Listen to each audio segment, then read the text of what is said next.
Full time at the Goodson's Park.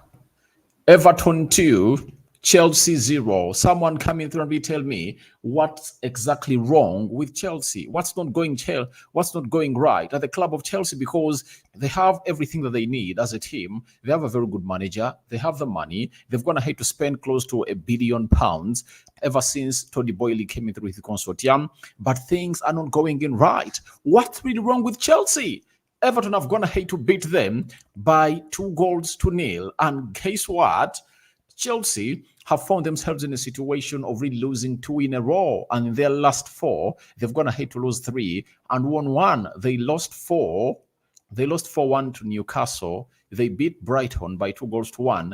They lost Man United by 2-1. They've now gone ahead to lose to a side called Everton by 2-0 at the Goodson's Park. Welcome to this channel. Smash the like button, comment, and share. If you're watching us for the very first time, endeavor to subscribe to this channel so as not miss out on stories that we do upload in here on a daily. Looks like something is not right at Chelsea, and I don't know, because with those players they are really having, they have all the right to obviously beat this team hands down. According to me, they have all the tools to beat Everton, but they couldn't obviously come close to Everton. And in the 54th minute, Doucouré went ahead to obviously put the ball in the back of the net.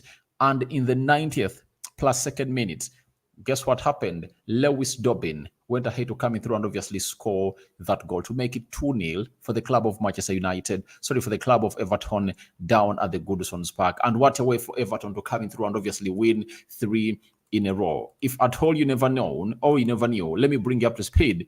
Everton have been really beating teams ever since they lost 3-0 at home to Manchester United. They've gone ahead to beat Nottingham Forest away by 1-0. They beat Newcastle in the midweek by 3-0, and they've gone ahead to beat Chelsea by 2-0.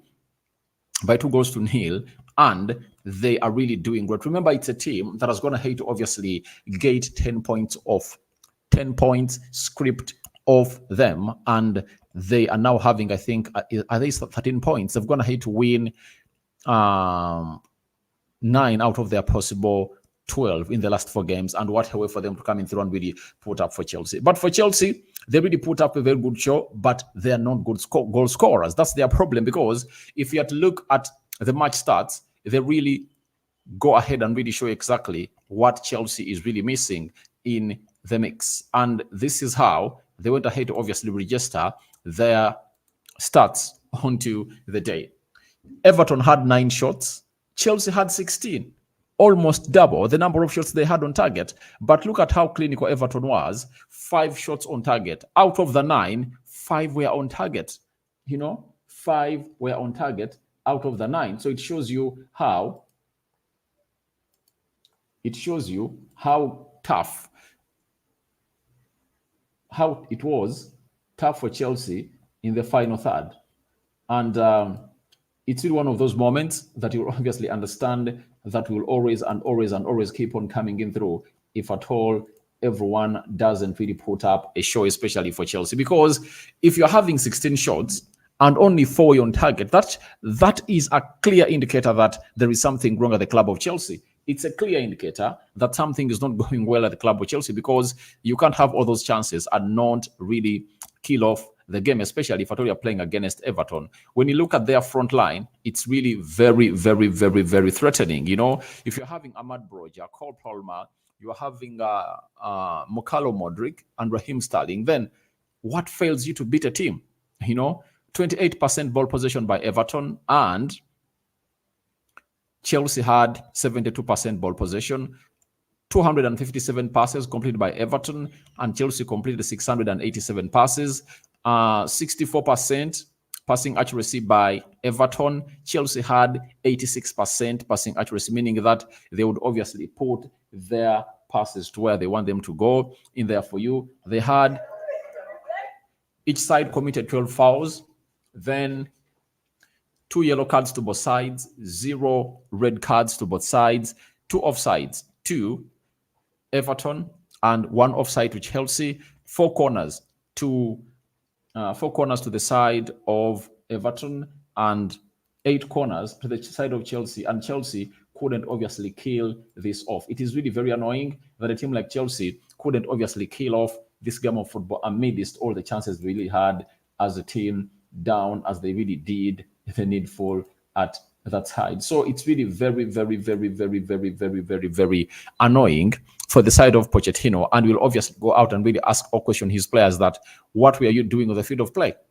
What were these Chelsea players doing on the field of play? Because at a certain point X, you need to rise up to the occasion. Having lost to Man United, this was a game for them to obviously get back to where they deserve to be. And if Pochettino talks about fatigue, like he did at the game of Man United, as an excuse, I think it was the scapegoat that has not going to hate to work today, because even Everton has going to hate to play the same number of games like Chelsea. But it shows you that the intensity was really lacking, and they couldn't really allow, especially for that second goal. You know, the second goal shows you that they had already gone ahead to give up.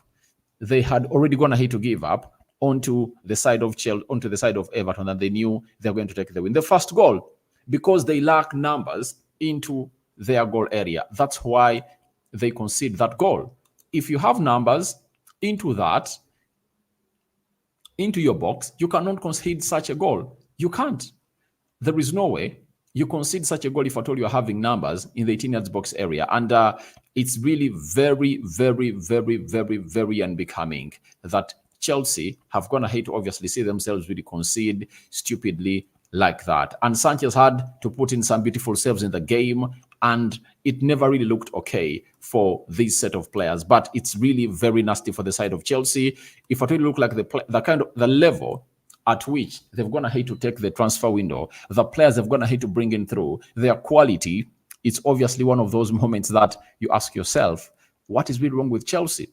I know Moise Caicedo is now regretting for not having gone ahead to join the side of Liverpool, because for Liverpool, they're now on top of the Premier League table with 37 points. Arsenal are second with 36 points. But Chelsea went ahead to pay 115 million pounds for this guy, and they came in through, and obviously they're really underperforming, something that will annoy any player who really fail to go out and really play for Liverpool or Arsenal. And the other factor I've gone ahead to see about this Chelsea side is that the manager has turned out into a tinkerman, because he keeps changing his side. Today, he had James Disasi, Badiashile, and Marco Kurela. Thiago Silva has been benched. The constants, Caicedo and Enzo Fernandez, Carl Palmer, Conor Gallagher returns, Modric, and Broja. I think Nicholas Jackson deserves a start in any game that you play, because he's really a very good striker. But he went ahead to rest players, expecting huge intensity to be brought up, but the same huge intensity really found a team that is not really ready to really down tools. The team of Everton is really good when it comes to obviously playing at high intensity. The intensity at which they play at, it's really, really very, very, very huge. That anyone will come in and obviously tell you that it's really one of those teams that you wouldn't like to play around this time. That is it. No person, no manager would now like to play Everton. You know, ever since they lost to Man United 3-0, they've gone ahead to obviously coming through and capitalize onto what they're supposed to be doing. They've gone ahead to obviously beat very many teams, and Chelsea has also gone ahead to fall a victim for this. I know some Chelsea fans will be calling in for the chasing of Pochettino, but nothing's going to happen to Pochettino. Do you know why? Poch has gone ahead to obviously be a manager who was brought in after they sacked Thomas Tuchel and Graham Potter, and is a victim of circumstance that these naive people about football, that is Todd Boehly, went ahead to just go ahead and obviously buy players anyhowly. They went ahead and hijacked the deal of this guy who, Mykhailo Modric, was supposed to come in at Arsenal. Arteta knew why he was going in for Mykhailo Modric. But if I told you, ask Todd Boehly, why did you go ahead? Why did you go on to sign Mykhailo Modric? He won't tell you the exact answer. He'll tell you it's because we wanted to hijack him from Arsenal. That's the answer that you'll get from him. You get? So it looks like he was just playing what we call a game to obviously snatch as a player and make a statement signing at Chelsea, because he went ahead to make some huge money signings. Enzo Fernandez, 106 million pounds. Modric, 86 million pounds. Then he went in for Caicedo, 115 million pounds. How do you dare tell me that a midfield of two players that are worth 200, 220 million pounds cannot obviously go ahead and really outpossess the midfield of Dokore, Ghana, and Andre Onana. How does that happen? Does that make real sense, guys, for you? It doesn't really make real sense. So to me, I don't really see them as a team that is obviously going to really get to where they deserve to be now. Chelsea is in a mess. The biggest mistake they did was to obviously get rid of everyone at the club, and they sacked Thomas Tuchel, a manager they would have gone ahead to give time and see to it that he gets in the players he wanted and see how things are going to perform. Because when they really sacked him, Graham Potter came in through and also got sacked. So there is no way they're going to sack this guy. There is no way they're going to sack him, because if they sack him, the fans will be all over them, asking them that, what are you doing? You are just naive, You're just a hire and sack owner, He's like a man who is really trigger happy, very trigger happy, that anytime I would sack a manager, but this time round, they should embrace Pochettino, who is a good manager, and they really leave him here. And I've gone ahead to obviously tell people very many examples of Arsenal. Look at what Arsenal did. Arsenal went ahead to obviously finish 8th in their first 2 seasons when they were with Mikel Arteta, and they gave him time. He went ahead to finish 5th, and then he went ahead to obviously come and compete for the trophy last season. And this season, he's really second with 36 points, ready to compete for the trophy. That is it. That is it that some people need to note about the side of Arsenal. So I think Chelsea fans, just relax and float. Don't think that Rome was beaten one day. Accept the pain like Arsenal did, and you'll enjoy the results. Now, after that, Man City are back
All right, there has been a little bit of a technical glitch. Power had really gone, and you know when power really goes, my internet is off. So, guys, I'm here to obviously present to you what Man City really went ahead to obviously go through and obviously win.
After Adebayo scored the first goal, that was around the it was in the second minute that was added in the first half. He scored the first goal. They went to half time when Luton Town was leading by 1-0. Then Bernardo Silva leveled the game. That was like 17 minutes later when they returned from the halftime. And then Jack Grealish, 3 minutes later, he obviously went ahead to give Man City a lead, and Man City went ahead to obviously get that well-desired win, and they went ahead to obviously put in a shift that everyone went ahead to obviously get to know about. That is how Man City have gone ahead to obviously get back to the winning ways, having not won a game in their last 5. You know, it was really very shocking, but they've gone ahead to get back to winning ways, and they've put in a shift that everyone has gone ahead to appreciate. But what was their stats? And I think these were their stats. If I told you a City fan and you really love Man City, just get a story. So just get a moment of worry. You just have to worry a little bit. If I told you Manchester City, you just have to really worry a little bit. Why should you get to worry? Because 4 shots by Luton Town, 18 shots by Man City, and they only had 6 shots on target, you know? So they struggled to break through. And this is where I really get to understand that maybe Jeremy Doku, Kevin De Bruyne are really very much important, and they're highly missed in the system of Pep Guardiola. Then 2 shots on target by Luton Town, 34% ball possession by Luton Town. Man City had 66%. 300 passes completed by Luton Town. Man City completed 596 passes. 74% passing accuracy by Luton Town, 86% passing accuracy by Manchester City, 16 fouls by Luton Town, 6 fouls by Man City, 2 yellow cards to Luton Town and 1 yellow card to the side of Man City. Then 0 red cards to both sides, 1 offside to both sides, 6 corners to Luton Town and 3 corners to Manchester City. But Luton Town had to really put up a show, and they made it hard for Man City to obviously go ahead and obviously get something out of this beautiful game of football that was played down that side. So that is it coming in from Man City. And after all those results, it's Liverpool on the top of the table, 16 games, 37 points. Arsenal's going ahead to play 16 games. They're having 36 points. Aston Villa has gone ahead to play 16 games, 35 points after beating Arsenal yesterday. Man City have played 16 games and they're having 33 points. Tottenham Hotspur is playing its 16th game right now with Newcastle, and the game is level. That is 0-0. Man United is now in the 7th position. Brighton 16th with 26 points, and West Ham are really having 24 points. Fulham are really having 21 points in 16 games. So that's the table, and that's how everything is really panning down in here onto the Rokani Media Football. Now, as it stands, we wait and see how this game of Newcastle and Tottenham Hotspur really ends. And after that, we'll be here letting you know what the table is going to be like. I'll come here live to broadcast to you the match reaction of Newcastle versus Tottenham Hotspur. Rokan David remains my name. The Christians, may the living to God bless you abundantly. The Muslims, Barakallahu Fikum. I'm out for now. See you later.